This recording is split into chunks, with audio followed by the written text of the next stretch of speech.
Hello, everyone, and welcome to this week's episode of Touchdown Tuesdays, the official football podcast of Brew Sports. I'm Ian DeMars alongside co-host Ryan Solomon. Ryan, we had a pretty hectic weekend this past week with the NFL draft, the Avengers Endgame movie came out, the big battle scene in Game of Thrones happened. There was so much to go on this week. It's kind of hard to contain all that with this episode today. Yeah, that's true. I think there were a lot of people out there crying and getting emotional at one of those three things at least. Yeah, it was like Giants fans getting emotional and crying probably more than any. Yeah, I'll be honest. I got emotional during a couple of the things. I didn't get emotional during all three, but I could definitely see why some people, specifically Giants fans, could have gotten emotional for all three. But before we do get started on today's episode, we do want to welcome back. He's been on the show a few times before, all the way from Alaska. He's a college alumni of ours, David Anderson. Welcome to the show, David. Thanks, guys. Good to be back. All right, and David, I'm really looking forward to seeing your thoughts on our mock drafts. I know you and I discussed my mock draft at least a little bit, and you said you were about to go off on it. So I'm really looking forward to seeing your reactions to our mock drafts once we get to that section of the show. But let's talk about the NFL draft. So this past week, obviously, was the NFL draft. There were some pretty big storylines that went with the draft. Obviously, Kyler Murray going number one was definitely a big deal. A shock with the second quarterback taken, Daniel Jones, the sixth pick, going to the New York Giants. There were a lot of confused faces and boos that happened during that pick. We also saw another surprise pick at number 4 with Clelin Ferrell from Clemson going to Oakland. Let's just start off with the first 10 before we break down the whole draft. So what was your guys' reaction to the top 10 picks? You can go first on this one, David. All right. Well, I thought they were pretty all right. Of course, there was a big surprise at Ferrell at 4 and then Jones at 6. I think those really what everyone talks about.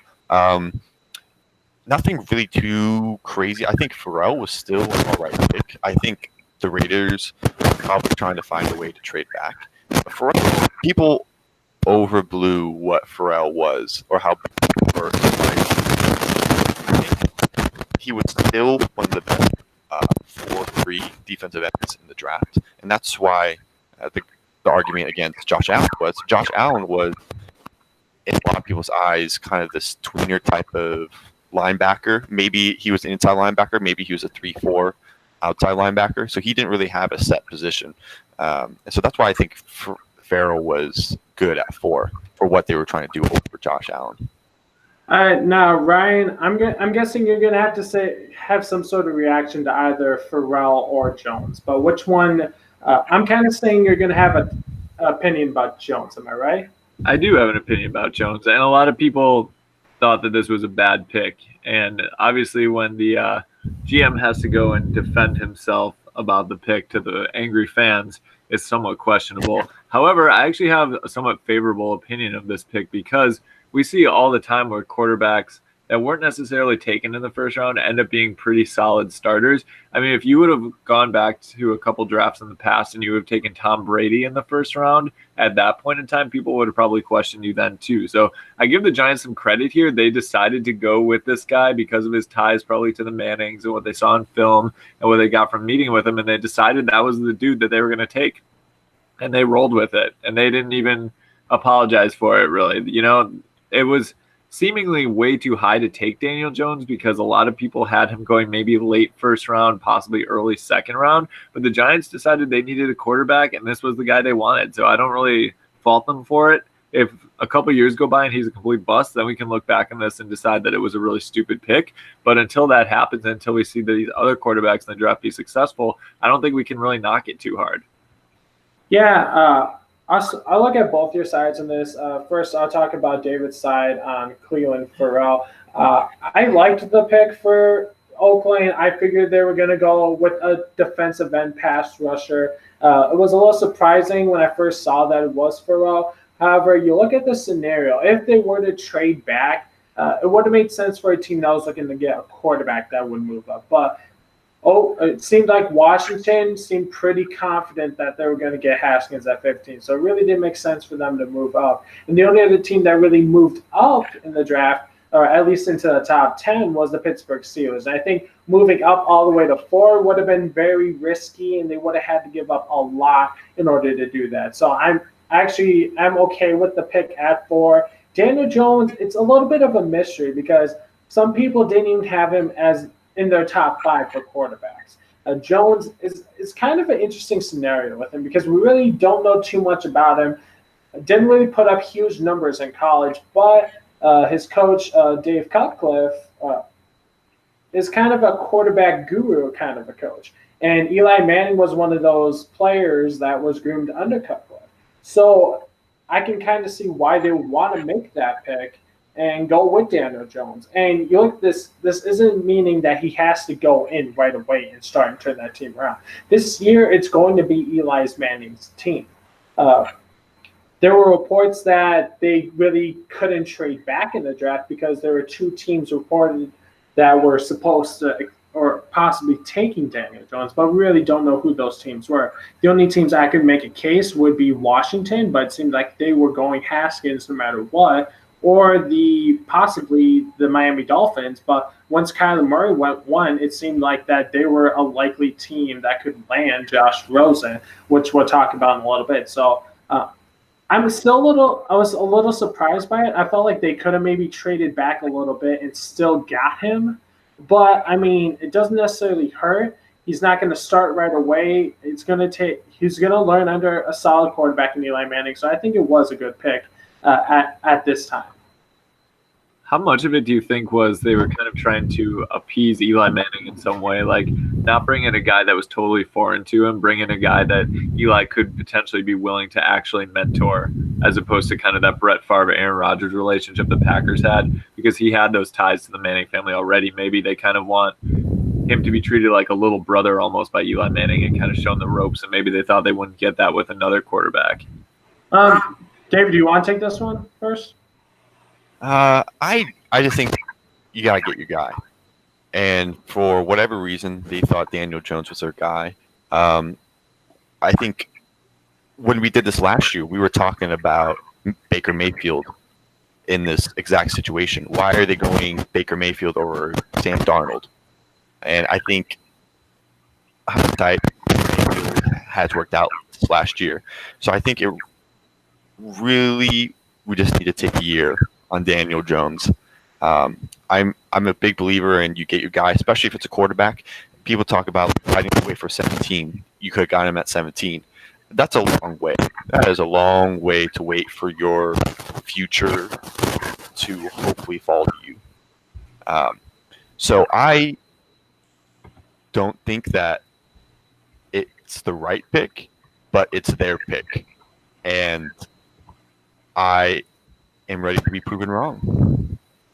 Yeah, I mean, this is kind of what I think of this. This pick of Daniel Jones for the Giants, it kind of reminds me a lot of the Bears a couple years ago when they drafted Mitchell Trubisky. It's a different scenario because Daniel Jones obviously had more playing time than Trubisky, basically only playing 1 year. But it's that opportunity where we really don't know much about him. He just looks like he has the physical attributes to being a solid quarterback in this league. And you look at some of the highlights, it looks like he can spin the ball pretty well. It looks like he has some pretty solid mobility. And like I said, he's going to have an opportunity he's not going to have any pressure to take over the reins right away. It's going to be a matter of him possibly sitting out 1 to 2 years. And I think that's definitely what they needed to do is get a quarterback that they don't want to put any pressure on. And although it might be somewhat more pressure now taking him 6 overall, there's not going to be as much pressure when we see him develop over this next year or two. So I think that's something that we're going to have to keep an eye out is just how he develops. But let's move on to the rest of the first round. So of the rest of the first round picks, what were you guys' thoughts? Was there anything that stood out or anything that surprised you? David, how would you go first on this? I think some biggest surprises for me was where the offensive linemen fell and how the teams valued different positions. So I think the first offensive line was Chris Lindstrom at 14 to Atlanta. I love Chris Lindstrom. He's like a plug-and-play guard. But at 14, it was a weird spot for him to go, especially with there were tackles like Andre Dillard and on the board. And so him going that early was a little surprising.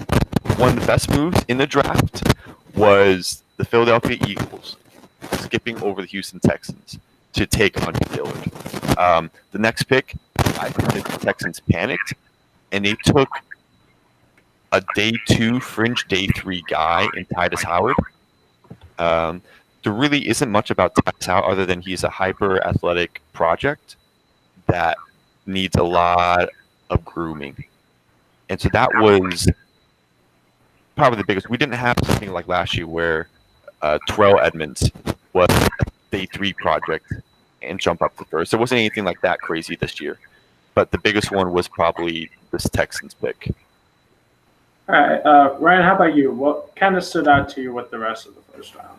Sure. I'm going to go to a guy that I thought would be in the first round. And there was a couple of them, if you look at my mock draft, that I had in the first round that went well into the second round. I think a couple even in the third. But I had Drew Lock going somewhere in the first round. And I thought that he, in my opinion, was probably the actual best quarterback in this draft. You could argue Kyler Murray, but I liked Drew Lock better than Haskins. I liked him better than Jones. And I was surprised that he fell all the way to the Denver Broncos later in the second round. I thought someone was going to come back up into that first round and grab him, and no one did. So that was surprising to me. I do agree, though, about the offensive linemen, because there was a lot of guys that were actually, in my opinion, steals that went later on. You look at Cody Ford, you look at Caleb McGrary, I think was a good pick later on by the Falcons. So some of those guys fell way more than they were anticipated to go, like was said earlier.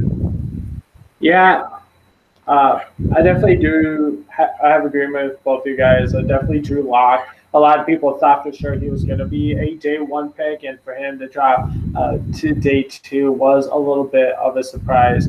Something I'm going to look at is I was kind of surprised with how the receivers ended up going in the first round. I mean, you look at Marquise Hollywood Brown going to Baltimore. I mean, Baltimore seemed like they were going to draft a wide receiver, so I can definitely see that making sense and being a good fit. But to only see one other wide receiver, I believe, going around, it was N'Keal Harry? N'Keal Henry.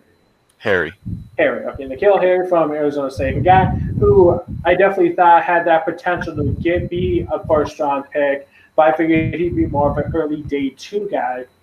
And I think the fit works well with New England. I'm just kind of surprised because I kind of figured we would see at least 3 or 4 guys go. I figured that maybe that second half of the draft we would see some guys go. And another thing that was kind of surprising was how about Green Bay not taking a wide receiver? Their trend is they usually take at least 2 wide receivers in their draft, and they didn't take one this year. So I think the landscape of how the wide receivers were drafted, for them only to have 2 in this first round was a little surprising. I was surprised by the Packers, too, not doing more to help out Aaron Rodgers. I was actually very disappointed in the Packers draft. And Ian, I never got to answer a question you texted me because we were talking about it. I said I wasn't really a fan of it. But they did almost nothing to help Rodgers out in this draft other than taking a running back. I think it was the 3rd round. But you look at their top 2 picks, I thought both of them are reaches. They went with Gary earlier in the first round at number 12, and then they went with Darnell Savage. And they actually traded up to get Savage. I did not think they needed to pay any sort of price to get Savage, who I consider to be a second-round pick at best there. And then Gary, I don't know. He was so highly touted coming out of high school, but he just never really produced at Michigan. I think he's still kind of living off of that early reputation as the go-to, got to get this guy prospect coming out of high school. Yeah, I'll touch base on this first before we get David's thoughts on this. But I can definitely say a lot about Rashawn Gary. As being a Michigan fanatic, I watch a lot of their games, so I was able to see his ability on the field. And you look at a lot of his play, The reason why he didn't produce as much is because he was constantly double teamed there. There were even times where he was triple teamed because of the special talent this guy has. And yep, there were reports obviously he was playing with a shoulder injury for a good part of last year. And obviously there were reports that that shoulder injury was still lingering and affected his draft stock, which could be a case. He did say that it wasn't that big of a deal and that it wasn't a torn labrum.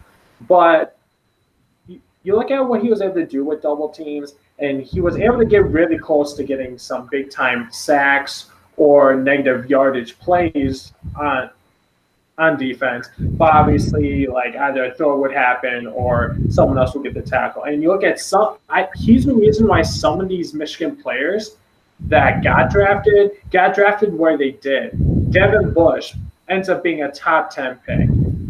He was the leader of that defense, but Rashawn Gary helped free up a lot of space for Devin Bush. Chase Winovich, a guy who not many people really thought of being maybe a day 2 pick, ends up going to the New England Patriots. A lot of that had to do because Rashawn Gary was able to free up some space for Chase Winovich. Rashawn Gary gets a couple guys, helps Chase Winovich go one-on-one in his scenario, ends up making him a great player. Rashawn Gary was able to help the players around him, and when he was able to get space on his own, could do a lot of damage as well. So I do like the pick, and I think he could be a good prospect for the Packers. It'll be interesting to see how they play him. There are reports that they might try him as a stand-up backer, so it'll be interesting to see what happens if they do that. The Savage pick was a little bit interesting at first because he wasn't obviously he was one of the guys that was talked about being the top safety in the draft, but there were more reports that it was going to be Abram from Mississippi State. But there are also reports that where the Packers were sitting back at 30, that there were a couple of teams, specifically the Colts, that were looking to draft him. So they kind of had that idea where they needed to trade up. And something Ted Thompson typically wouldn't do would be trading up in the drafts. With their new GM, he's willing to make some of these adjustments. So I do like the fact that they wanted to get this guy and that they're willing to move up. So I actually do like these 2 picks. And staying with the Packers, I think the draft – it was kind of surprising. I think some people are going to react negatively to it because they kind of didn't do what the Packers usually do in the draft. And a lot of people usually like what they do in the draft, drafting a lot of players on the offense, skill-wise. But you look at they did draft some good offensive linemen. They drafted one of the top centers in the draft who I think could be a good guard for the team. They did get a lot of good defensive pieces, not just Gary or Savage, but they got a good D tackle out of Texas A&M. They got another corner out of Toledo, but they did get some good pieces. And then I do like the tight end they picked out of Texas A&M as well. I think that overall it was a good draft for them, but I think people are just surprised because it's not the norm for what the Packers usually do in the draft. So, David, what do you think about it? Specifically about the Packers?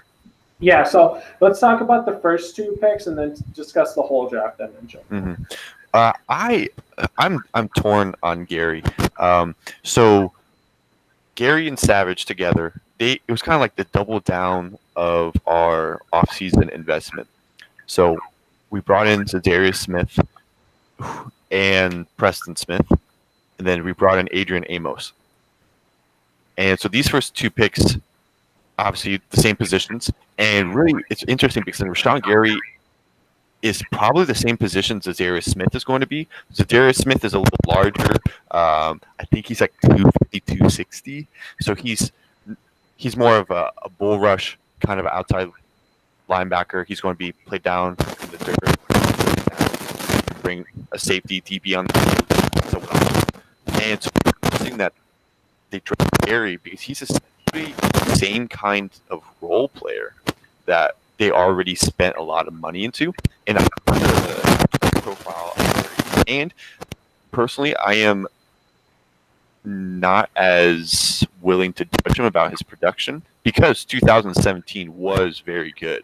The year before was very good. He had double-digit tackles for losses. I think he had like 6 sacks. He had a whole bunch of tackles, and that that allowed 2018 Gary to be double teamed. He was dealing with injury. So as time has sunk in, I'm still cautiously optimistic about Gary.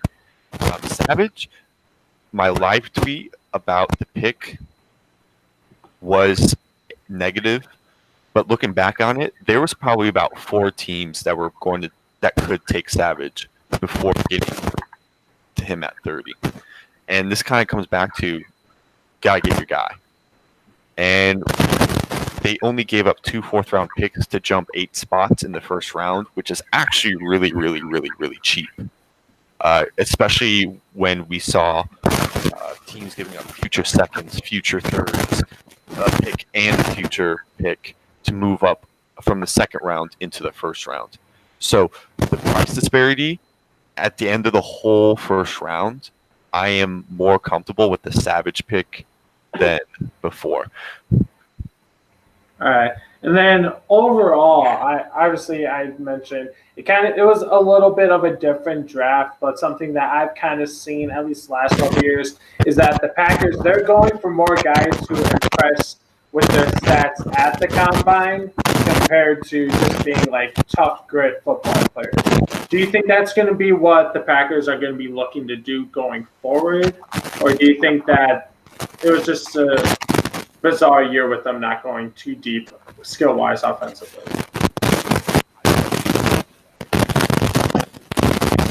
And it looks like we're having a little bit of technical difficulties with David. He's coming a little bit in and out. So, Ryan, I'll have you answer that first. Do you think that this is going to be the new norm for the Packers, kind of going more based off of dominant combine numbers, or do you think that it was just an odd year for them? It's definitely possible that they start to look more at those metrics, because in this age where we look at statistics and we look at analytics to try to figure out which guys are going to be the best products on the field, it's only natural to look at those combine numbers and to sort of draft based upon that. Obviously, if you get burned a couple of times doing that, like the Darius Hayward-Base selection that the Raiders had, where basically it was all combine that kind of just blew them away and led them to picking a Hayward-Bay, then you're going to start sort of taking back that approach and rolling it in a little bit, dialing it back, and picking some guys that you watch film of that really blow you away there instead. So I think we'll see the Packers, as long as it's working for them, kind of stick with this analytic approach of taking guys with good combine numbers, people that blow you away with their physical abilities, and they're trying to build a team of athletes. So we'll have to see if it pays off for them going forward. It seemed like a lot of their draft picks last year actually did pay off, at least in year one, if you look at some of the people that they put in the defensive backfield. So we'll see what happens with these guys that they took for the defensive side of the ball this year. Yeah, absolutely. And I feel like some of these players that put up great numbers in the combine, they're either going to jump up the board and get drafted high, or they're going to drop a little bit. I know I've talked about I was a huge fan of DK Metcalf. I thought I had him going top 10. And he dropped drastically into the second round. And I think Seattle got a steal in him. But it looks like we do have David back on right now. So, David, I'm going to ask this again. Do you think that the Packers are going to start doing more of a trend of picking guys who put up huge numbers in the combine? Or do you think this was just an odd year for them when they did that? I think this organization is really metric focused. They prefer to pick the athletic player over the value player or the football player. And we saw that with Gary, Savage, Sternberger, this one, even Kadar Holman, who was not in a lot of people's top 300 of ranked players. A lot of people didn't even have him on the big board. There was a 6th-round pick, so pretty much after round 5, you're drafting depth guys and people who undrafted free agents, essentially. So not going to give like an F grade for a 6th-round pick, but it was certainly one of those things where there was a lot of good football players. A lot of people wanted Kelvin Harmon, who was a day 2 projected pick at wide receiver, and he was there at 185 when we took Holman. So that's indicative of what we should expect from the Packers front office going forward, is athletes who play football. All right, and now looking at the draft in general, if you guys had to pick one team that won the draft based off their picks or their trades, who do you guys think or which team do you think won? Ryan, I'll have you go first on this one. Sure. I really actually liked what the Jaguars did a lot because for a team that was sort of a disaster a year ago, I feel like they really did well filling up some of the gaps on their team. So obviously the start of this whole thing was when they got Nick Foles to sort of fill in for that quarterback position, hopefully get a dependable starter. Then I really liked what they did in the first 2 rounds, getting Josh Allen, who dropped to them when a lot of people had him projected to be number 3. I think he's going to be really solid for the defense. And then getting Juwan Taylor, a guy that I actually had them picking in the first round, in the second round, completely 1 round later than I had him going. And I think he's going to be really good to protect Foles. So I feel like they did a good job of filling those gaps that they had. And now this team can hopefully be more complete this year. I think we'll see a big revitalized Jacksonville Jaguars team. All right. How about you, David? I'm a big fan of what the Patriots did in this draft. It's just amazing. They came in with a league high 12 draft picks because of the compensatory picks. And I think they nailed almost every single one of them. Even the punter in round 6 or 5. They traded up for him. They want him. You know he's going to be a Hall of Famer. I mean, if Bill's going for a special team guy, you know he's special. But I really liked the Chase Winovich pick as well. I think people were already mocking him to the Patriots at the end of round 1. People were saying that he was going to be the sleeper round 1 pick, and that didn't happen. But he still ended up on the Patriots because, of course, it was the same thing what happened with Derek Young a couple years ago. He hasn't blossomed, but I just feel the Patriots are one of the winners of the draft, and I think that's not against, or that's kind of against the common grain of what people are talking about for winners.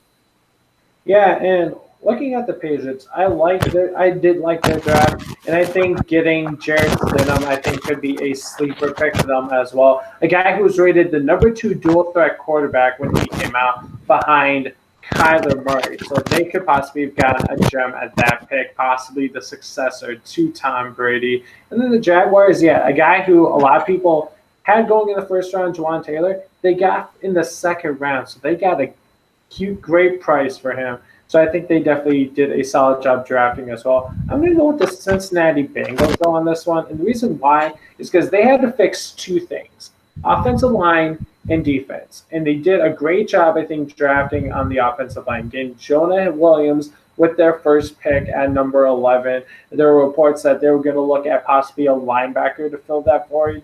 But you look at Devin White and Devin Bush both fell off the board. So I think the next best option for them was going offensive line. So I do like the pick there. I like getting Michael Jordan out of Ohio State at center. I think he could be a guy that could plug and fill in right away somewhere on that offensive line, whether that be center or guard.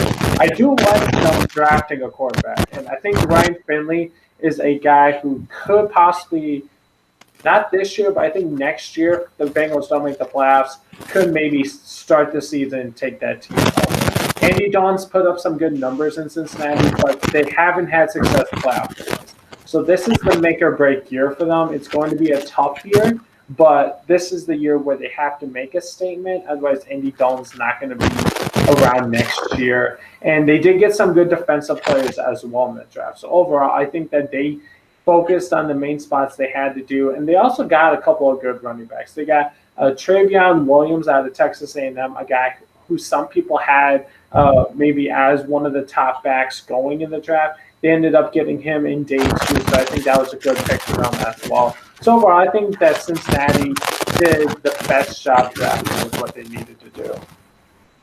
I agree with you on that one. They had a very straightforward draft where they did a really good job addressing their needs with players that you would expect to be going for the position that they took in. So last year we saw they took John Ross, which was kind of questionable. We weren't really sure how that was going to go.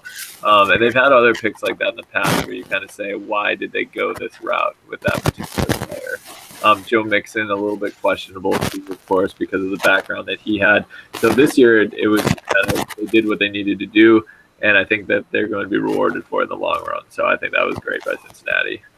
All right. Now, we've all picked who did the best job in the draft, but let's look at the opposite. Let's see who did the worst job in the draft. David, who do you think did the worst job? I would probably put it. I would probably put the Texans. Just because of the first pick, and they didn't have a lot of picks to come from because of they had competitors. And they traded some picks away for some players, and they traded up a couple of times. But this was not a really great draft from them. Titus was the one I was talking about. Matt Sharping from Northern Illinois in round 2. That was another kind of one of those 3 swing tackles that made me scratch my head. They had in the 3rd round they took Kahale Waring. They took all. I think there was an award for best named team, like names. Like these names are legendary. Anyway, I just feel overall the Texans didn't really address any big effect. They reached on their 2 best debut players, and there's still questions at the positions that they need to do as well, like pass rusher, like Javanian Clown. If they can sign them. So who's the pass rusher? Nothing really. You have an aging secondary. You just lost Tyrann Mathieu. What did they do for safety? And I feel like overall the Texans just of what we perceived their goals were. Yeah, and we did have a little bit of trouble hearing you again, David, but I did get the gist of it. We was the Texans, and obviously there were some interesting picks that they made. Obviously, the first rounder was definitely one that I wasn't expecting. I didn't really see him on my board in day 1 or most of day 2 to begin with. Ryan, how about you? Who do you think had the worst draft? So there are 2 teams in the same division as the Texans. So we're going AFC South, and I could look at both of these teams. One was the Colts, who obviously did not have a first-round pick. They had 3 second-round picks, and they used them on Rock Ya-Sin from Temple, the cornerback, and then Banogu from TCU, and then Paris Campbell, the wide receiver from Ohio State. And the thing about the Colts drafting here is I think they could have used some buzz for their fan base, just to kind of show them that they're getting another big play guy for Andrew Luck on the offense. We had speculated maybe they would go wide receiver in the first round, or perhaps even tight end in the first round. And they really just didn't get anybody that really sparks their fan base here, like I said. So you want to get people excited about the team again this year. They had that great second half of the season, and you want to continue that if you want to actually be one of the top teams in the AFC. I just don't feel like they got anybody that filled a gap enough and could be an immediate starter enough to really help them going forward. Yeah, I don't know. I was actually kind of a fan of what the Colts did. I think that they've got everything that they needed for the draft. And Paris Campbell, he wasn't one of the top names that we heard, but I saw him play along the Big Ten, and this guy could do a lot of things in that offense. So I think he could be a sleeper pick. The thing is, like, a lot of these guys that they picked, they weren't like the big name guys. So I think that's why some people are questioning them. But overall, I think they did what they needed to do. They needed to pick the guys for the positions they needed, and I think they did a good job of that overall. Right. I would describe their whole draft as low-key would be the way that I would say it, because they did a typical Green Bay Packers move, and they got out of that first round and basically exchanged it for a higher number of picks. And that kind of prevented them from taking anybody that was a real big play guy. I just don't feel like they got necessarily sleepers with those picks. I just feel like they kind of filled a need. And that was, it's good for them in the long run, but I don't know that they got anybody who's really going to be a game breaker here. Mm-hmm. And when I look at a team that I'm saying didn't do that well, I'm saying it based off of some of the picks they made. So the team that I'm saying didn't do the best job, I'm going to go with the NFC champs. I'm going to go with the Rams. The reason why I'm saying this is because when you draft one of the top running backs in the draft with one of your first picks, and they did that with Darrell Henderson out of Memphis, it kind of questions the health of Todd Gurley. Now, Todd Gurley obviously he's had some knee issues throughout his career, but we saw it kind of take effect towards the end of last season. Obviously, he became a big factor in the NFC Championship game in the Super Bowl. But in a or when he was interviewed or in the offseason, he had said that his knee felt pretty good.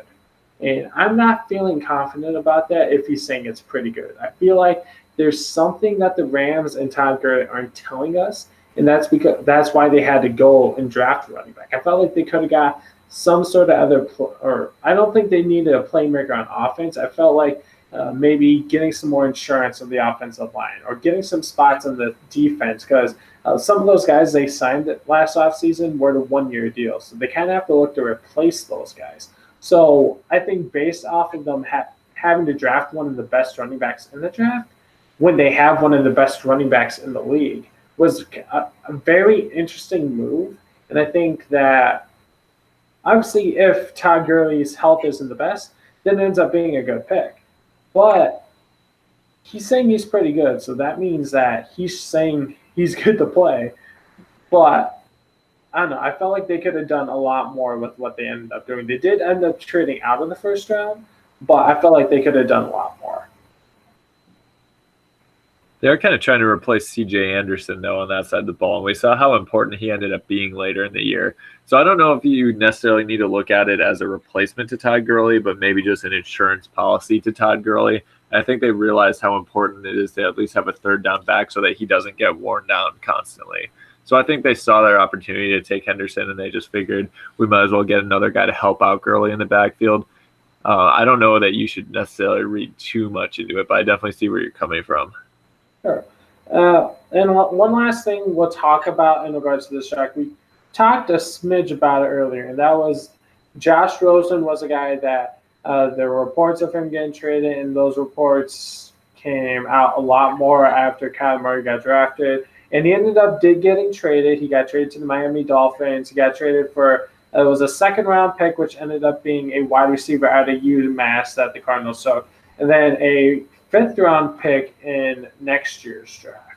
Ryan, I'll have you go or start with this first before we have David discuss it. But do you think that the Cardinals got enough in return? I think they probably did for what they believe Josh Rosen is. So when you look at the fact that they took him last year with a number 1 overall pick, you would think that they would be able to do a little bit better than a second rounder and a future fifth rounder. But if you really look at what he did last year, he didn't really show anything that would make you think that he was a future NFL MVP, Super Bowl champion. And I realize that we can't see a whole lot, especially behind an offensive line that's not very good when they don't have a ton of weapons in the receiving core, other than a very aging Larry Fitzgerald. But I think the Cardinals made peace with the fact that he's not the guy that they want behind center, and they realized that they can just ship him off and get a couple picks for it, and that would be sufficient for them.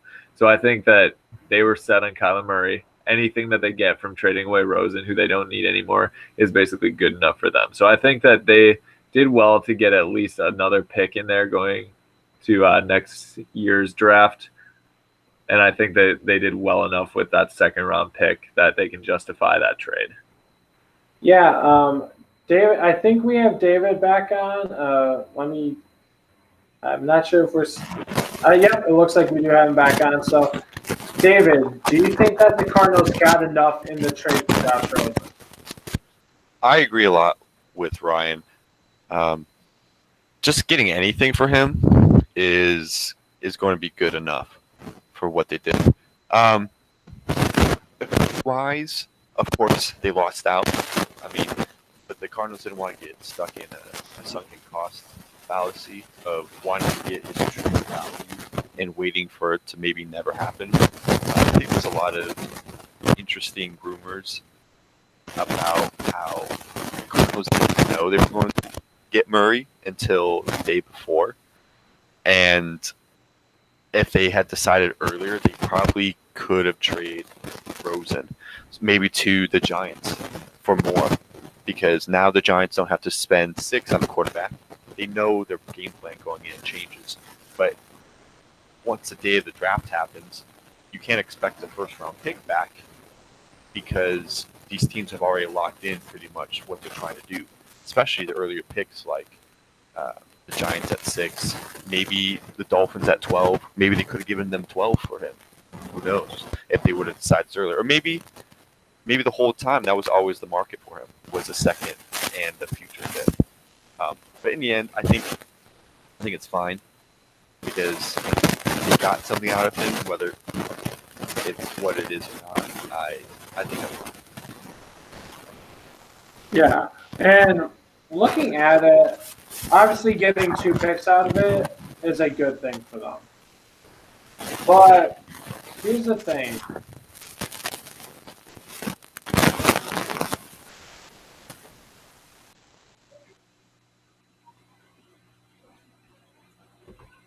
They really got the pieces back in the train that they needed. I felt like I was pretty high on Josh Rosen last year. I was kind of hoping he was going to be a top 5 pick. And I know you had said, Ryan, that he didn't necessarily put up the best numbers. But look at Jared Goff his first year. He didn't put up very good numbers at all. You could make a case that maybe Josh Rosen was better than Jared Goff his first year in the league. Now, obviously, there were he had a different coach, a coach that didn't really work well with the quarterbacks, and that played a factor. But if Josh Rosen was the 1 pick last year and he got traded for what they got this year, obviously it's a big deal. But the fact that because he was the 10th pick and they were able to get a second round and then a pick next year, I think that it's good overall. But I felt like that, obviously, if he maybe plays a little bit better or if the market's a little bit better, then I felt like they could have got a lot more in return overall. What's kind of interesting about this to look at it is that the Cardinals were comfortable trading him away for a second round and 5th round. So that shows that they weren't willing to hold on to him for even a future first round pick. So I think having the organization being able to see Josh Rosen up close and kind of understand what he's all about, see how he works, see how he acts around the team, and still be comfortable with just that 2nd and 5th round pick speaks more to how low they probably think of Josh Rosen than how good he could actually be in the future. Because the thing about Josh Rosen is he's not just some guy who's out there working hard that everyone says, maybe he's not going to pan out. He's a guy that's had character issues in the past, or at least questions about his character and about his motivation. So I think that's something else that you have to look at. And if you get rid of a guy on your team that you're not sure if he's motivated or wants to be there, then anything you get for him is good. It's kind of like Antonio Brown and Le'Veon Bell. When they don't want to be there, you might as well just not have them on the team for whatever you can possibly get. You might as well trade him away for a bag of chips if he's not going to be productive on your roster. Yeah, definitely a good case there. And it'll be interesting to see what happens. Obviously, he goes to a place now where he's going to be competing for the starting quarterback job with Ryan Fitzpatrick. There are reports that after this trade, that Ryan Fitzpatrick could be a guy that they could look to cut either before training camp or before the regular season. But we still got a few months before that even starts, so we'll definitely keep our eyes on for that. But the reason why we wanted David on last week was we wanted him to break down our mock drafts. And I know he had said that he was going to basically tear down my mock draft. And I was looking forward to seeing his reactions on our mock draft. So at this time, we're going to have him basically give his thoughts on our mock drafts. And I feel like he's going to tear mine apart more than yours, Ryan. So get ready for what he's about to hear. So, David, what did you think of both of our mock drafts? Was there something that really stood out to you? And do you think overall that we kind of had the aspects right, even though we didn't get most of the picks right? I really liked Montez Sweat. That's what I think. You guys had him. I thought that was pretty crazy. Because leading up to the draft, like, it might have been smoke screens, but we knew that he had a heart problem, which now is being debunked. And now no one knows if he got this heart issue or not, which that's considered a trade up to get him. I think he is a top 10 talent if these issues or questions about it. So I think that's the one that pops out the most about it. I wish the Packers traded down with the Redskins. I like that one for Bryant. Other than that, it's hard going back and seeing what it was going to be, what I thought it was going to be after the draft happened. Because realistically, most of these picks weren't that off. They might have been like 10 or 15 off, even at the bottom of the first, like looking at like Rock Ya-Sin, Greedy Williams, Cody Ford, Irv Smith Jr., Garrett Bradbury, all of these from yours, Ian's are, they're all right. And at the bottom of the first isn't that much diversity because there's so many teams trying to get back to the first and try to I touched on last year is teams want to get back into the first for that 5th-year option on first-round players. So you have these teams wanting to pay more to get back for that guaranteed 5th year. It's where you get a lot of your quote-unquote reaches. That's why, Lamar Jackson wasn't going to be first pick, but you bet the Ravens to get that 5th-year salary contract on him at 32. So all I think they're all right. They were all right. I think you guys were both higher on Metcalf than I was, and I don't think anyone that was a big for me from the weekend was why was Jonathan Taylor dropped out of the first round, and really no one was really talking about it. All the conversation was on the quarterback's going to go, where the quarterback's going to go. Something by one, I would agree to take it over Juwan Taylor. You had Titus Young, you had Dillard, you had McCary, and all these guys who were these round, first round, third-day picks, and yet most commonly top 10 pick was until day 2. I really am surprised at for doubling down on Josh Rosen being the dude in Arizona. I think that's the biggest laugh out of all this. But even before, I don't know. All in all, not too bad for what actually. Yeah, and I think looking back at the mock drafts, I think just because we didn't get the right players right, I think we got the aspect of what kind of position they're looking at with their picks. And I felt like, obviously, not knowing what kind of trades happen, obviously we did predict some, but I mean, you look at the day of the draft, I don't think many people were suspecting Pittsburgh to maybe jump up like they did getting into the top 10. The reports that they were looking to, but the odds of them actually doing that was kind of surprising since that's typically something that Pittsburgh doesn't do. But I think that overall, just getting like the type of position that they're looking to do, whether that being their first or second option, I think that's kind of what we did a good job in, because I felt like that even though they didn't get that position with the picks we had, they did draft somewhat in that area with either their first or their second picks. Ryan, would you agree with me on this one? Yeah, I'd agree with you on that one. And there was a couple other difficult things about it too. And the first one is that waterfall effect, where all of a sudden when a team up there in the top part of the draft doesn't take the guy that you predicted, all of a sudden that's going to impact basically every single other aspect of your draft. So I think, Ian, you and I both had Josh Allen going third, right? Yeah, we both have him going to the Jets. Yeah, so all of a sudden when Quinnen Williams gets picked there instead of Josh Allen, you know that that's going to ruin wherever you had Quinnen Williams picked, and that's going to ruin wherever you had Josh Allen picked, which would then in turn ruin something else later along in the draft. And then the other thing, too, is you have to somehow not only predict which player is actually good enough to get drafted there, but which teams are going to make mistakes by reaching, which teams are going to somehow get steals. And so for my draft, I did a lot of trying to predict what teams would go with more of a maybe risky pick and which ones would go for more of a well-received sort of maybe this guy's supposed to go in that spot sort of pick. So more of like a predicted pick versus more of a risky pick. And Montez Sweat was mentioned, and he was a guy that I kind of saw the Raiders wanting to reach for, and instead they went with Cleveland Farrell, obviously. So I think that we did have the right ideas with a lot of things that we were doing. Like doing the NCAA bracket for March Madness is if you don't pick some really crazy stuff in there, then you have no chance of getting it right.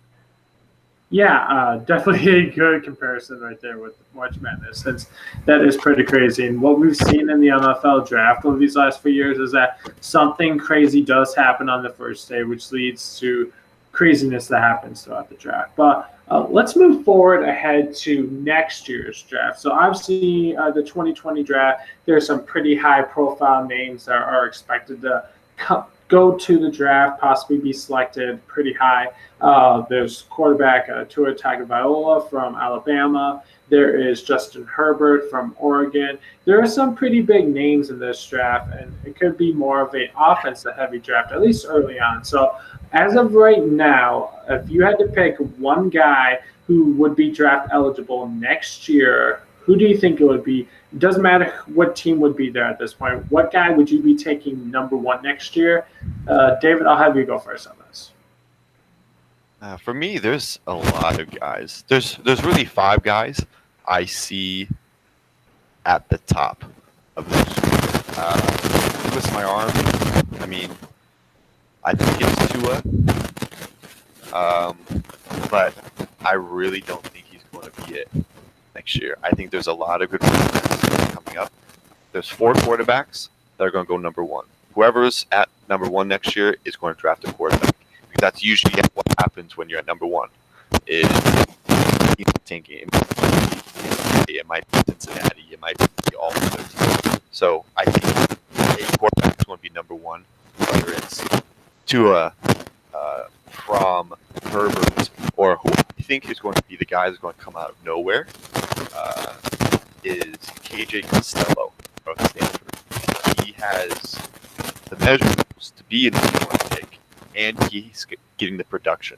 Last year, he was 67% of his passes and 3,500 yards, 29 touchdowns, 10 interceptions. I think if he takes the next step, he can be the next Kyler Murray,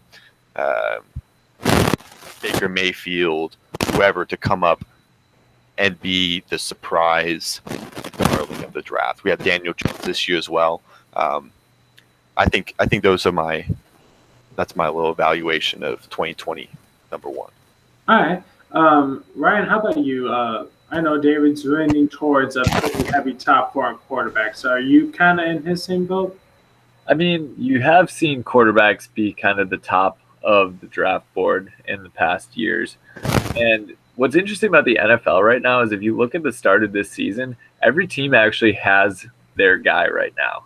So they have somebody who they either picked this year or picked last year or has been a solid, reliable starter in the past that they're going to go with. So I think you'd have to see some either injuries or some teams basically giving up on the players that they have now. So you look at maybe if Dak Prescott doesn't necessarily have a good year going forward, you could see, Jerry Jones do something crazy and draft a quarterback for some competition there. You could see Oakland, soon to be Las Vegas, perhaps going for a quarterback in the future. But right now, all the quarterbacks are set. So it's going to depend on how every team does this year and if anybody gets injured and if anybody decides to or gets moved by their team. But another guy that I would look at other than the quarterbacks is perhaps Raekwon Davis from Alabama, the defensive lineman, who's 6'7" and 309 pounds. I mean, if you want to talk about people that could be physically imposing freaks, that's a guy to look for. And playing in that Alabama defense, I think he's going to get plenty of opportunity to show what he can do on the national stage.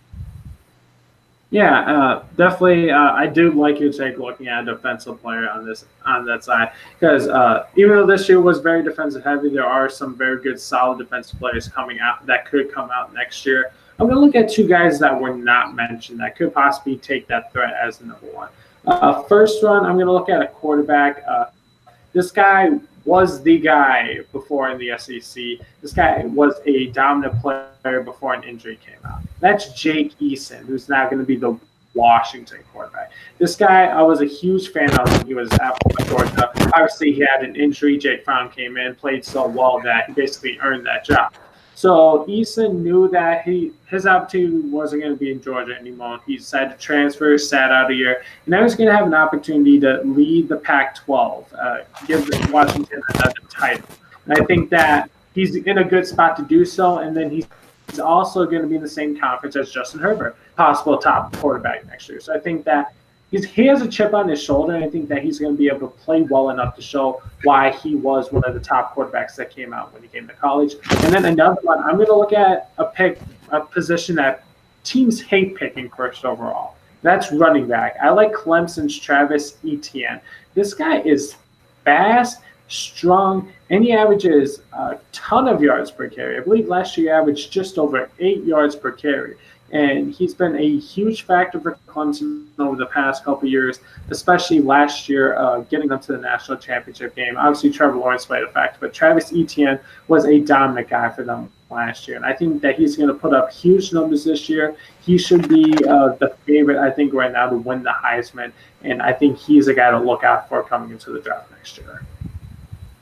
That would be interesting to get a running back going first overall. We have not seen that in a very long time. Yeah, and I think a lot of teams are just kind of afraid to take running backs first because there is that pressure of being that one pick. And I think running back's just a very tough spot to take first because you're really putting all your chips out there by going with a running back. Because obviously a quarterback can change a franchise and everything, but running back's a tough position kind of to overtake a franchise. So it's a long shot, but I think that he has that potential.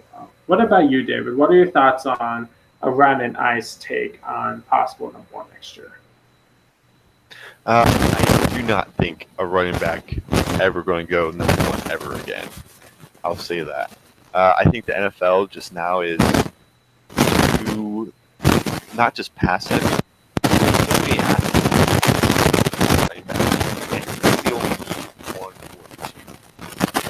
Another plays running back. There are great athletes out there that play running back, and this running back by committee is everything. You really only need to give your running back 10 to 15 touches per game. So the best thing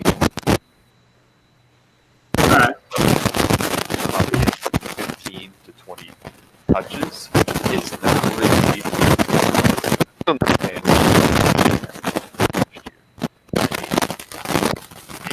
Yeah, and David, it is looking like we're having a little bit of a tough time hearing you again, but I can basically sum it up. You're basically, obviously taking running back one is a tough thing to do. And as you had said, going by committee by approach take is kind of what the NFL is doing right now. And that's why we're seeing a lot more running backs maybe not taking high up in the draft. That's why, even though this year wasn't a heavy draft for running backs, we didn't see one take until it was Josh Jacobs at 24.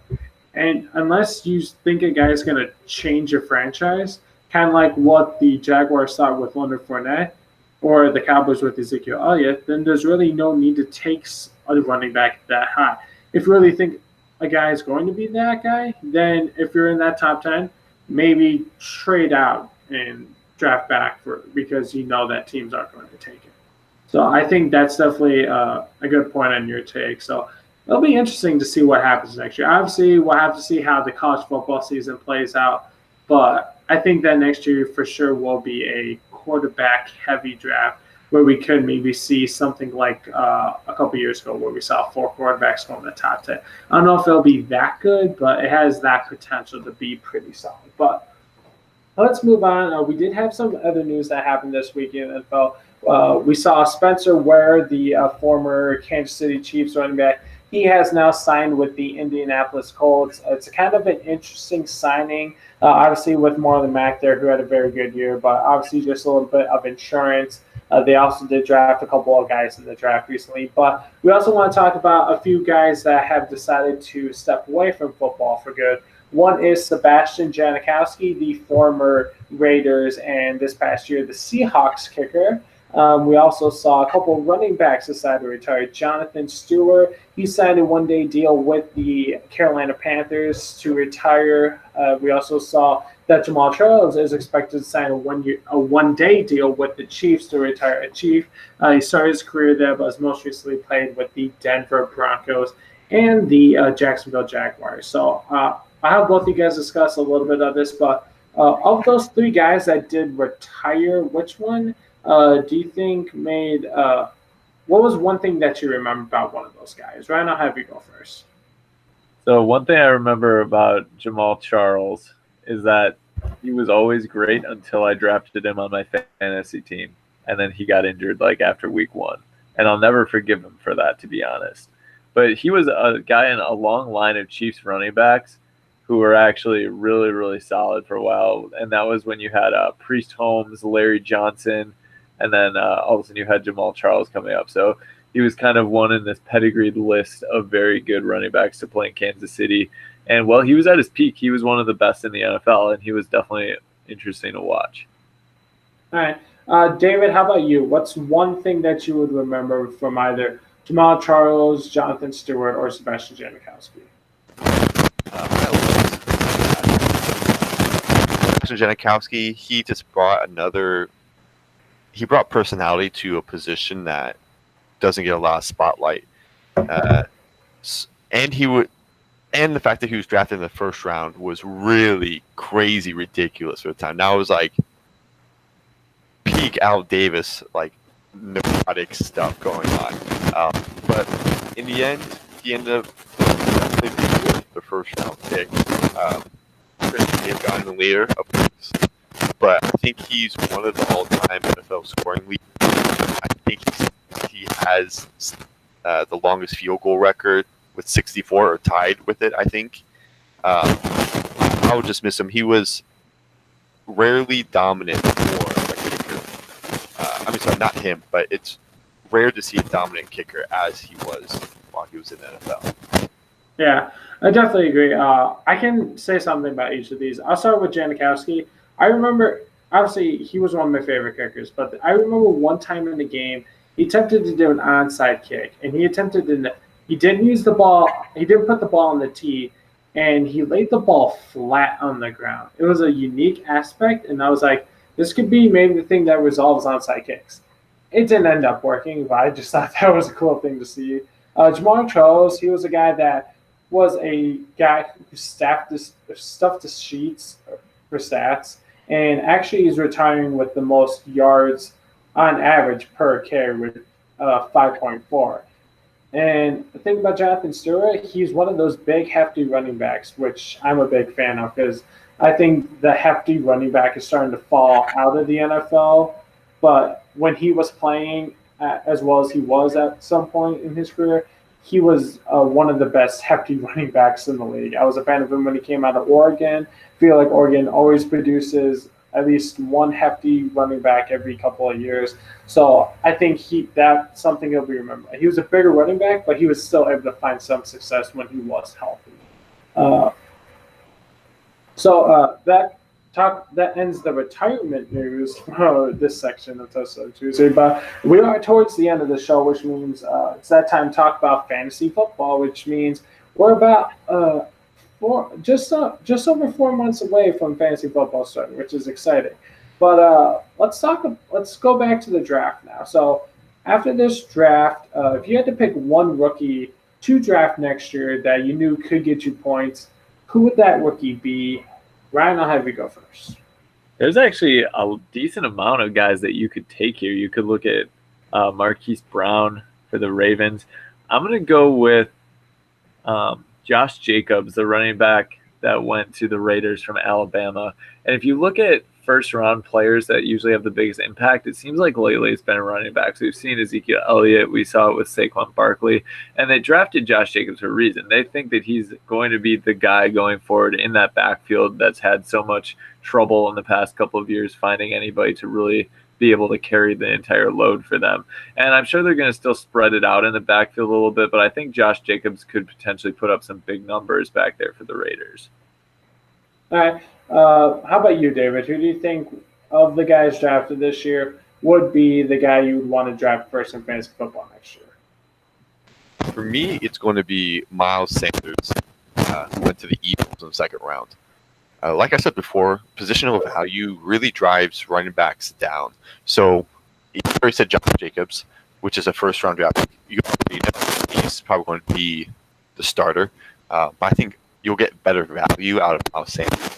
Take him probably a couple rounds later in the fantasy draft, and I think their points will probably be similar towards the end of the year. Miles Sanders really doesn't have anyone in front of him.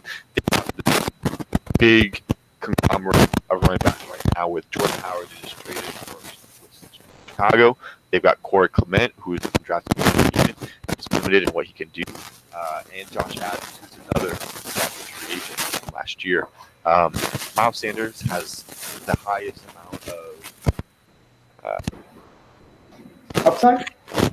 upside, and the Eagles have the most invested in Miles Sanders, so they want to get him on fast and early. And this dude was very, very, very, very good. The only reason why he doesn't have someone who's and we already know how good Barkley is. This guy is not as good as Barkley, but he would be pretty good if he was on another team during the Barkley time. Mm-hmm. And so that means he has less mileage on him, and the only thing that he has going against him right now is fumbling issues, which fumbling and drop passes are completely fixable issues. Miles Sanders is my dude. All right.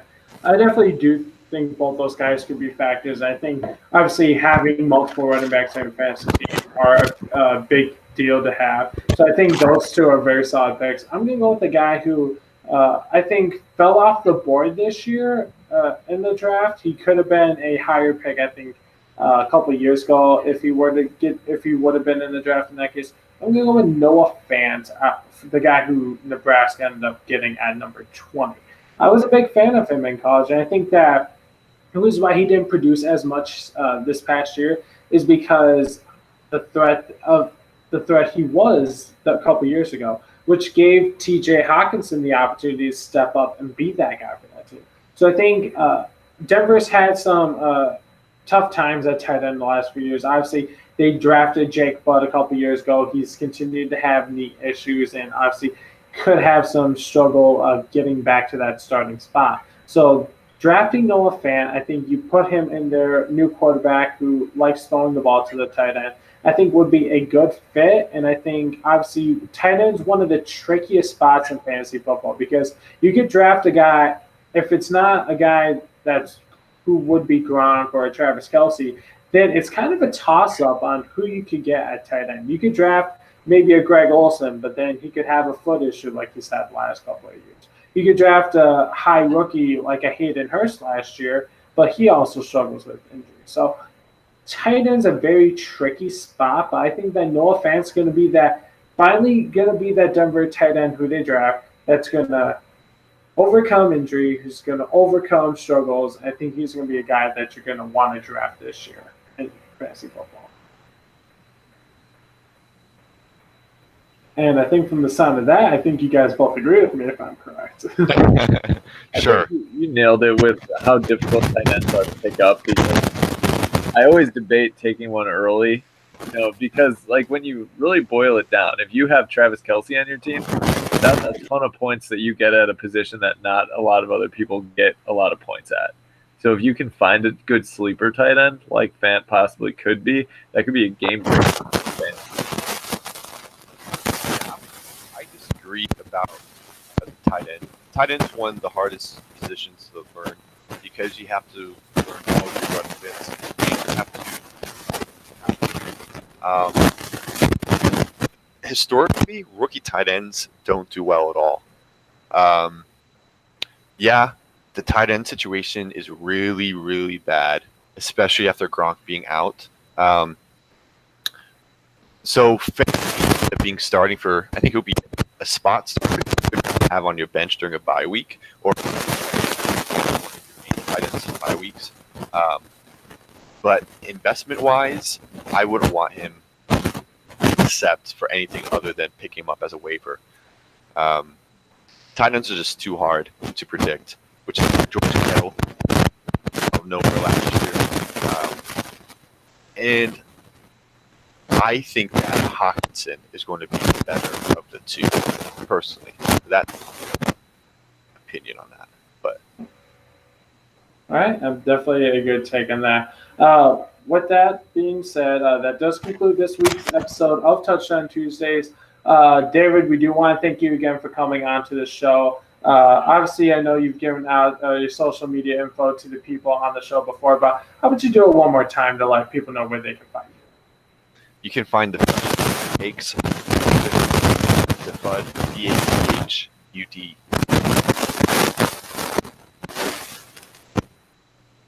All right, awesome. Ryan, what are your final thoughts for this week? Thanks everyone for continuing to tune in and support us. Please give us a like on social media, Facebook, and a follow on Twitter. We post a lot of interesting questions of the week or polls for people to get involved in. And you can catch us on Spreaker, Google Play, YouTube. There's one more, iTunes. So we're all over the place if you just search for Touchdown Tuesday Podcast. Yeah, perfectly well said. Again, thanks everyone for listening to this week's episode of Touchdown Tuesday. Again, we are the official football podcast of Boost Sports. We're available each week on iTunes, Google Play, and Spreaker. Heck, if you want to stay up late, catch us live, feel free to check us out on YouTube as well. Again, follow us on our social media pages, Facebook and Twitter. Also, we're working on getting our website running again. Hopefully, we can get that running for you soon. Hopefully, by summer, we can get that for you. So make sure to keep updated with that as well. Again, we want to thank David Anderson for coming on to this week's episode. We do look forward to having him on future episodes of Touchdown Tuesdays. And again, thank you for listening, everyone. We look forward to giving you the news in the world of football next week. Good